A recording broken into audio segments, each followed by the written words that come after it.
If consumers knew that it was easy for a business to go in and delete a negative review, then consumers would not trust negative reviews. So it's a good thing, actually, that it's not easy to get rid of negative reviews. It's frustrating as a business owner. I get that 100%. But you can't do critics math. You can't get sucked into this. 10 positive things plus one negative thing doesn't equal one negative thing in the world of comments and reviews. It just doesn't work that way. Consumers are smart. They can tell when they're reading through reviews if it's a troll. They can tell if they're reading through if it's a disgruntled employee or something like that. So don't stress out about negative reviews. Are there some things you can do? Absolutely. You can be intentionally working to get more reviews. Always be working to get reviews. You can, if the review is way out there, inappropriate, sexually explicit, harassing, bullying, you can report that to Google. That doesn't mean it's going to be pulled down, but you can try.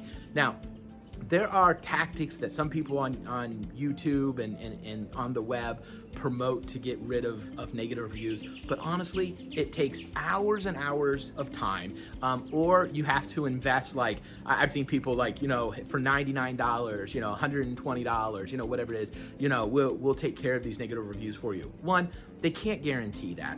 Two, it's not worth it. That negative review is not hurting you. It's not costing you business, so I wouldn't worry about it.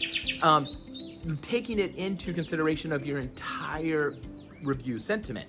If you've got a 4.2 or above, I wouldn't worry about it. Now, if your review total is in the threes, 3.8, 3.9, or worse, now it's time to do some work. And the work isn't to focus on the negatives. The work is to focus on getting more positives. And here's why. People look at the total number of reviews in its totality. So is it, and we'll have another video about that.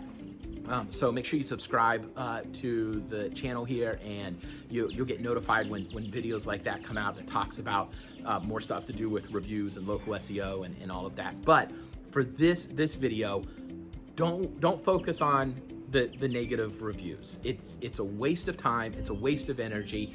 Don't do critics math. 10 positive things plus one negative thing doesn't equal one negative things.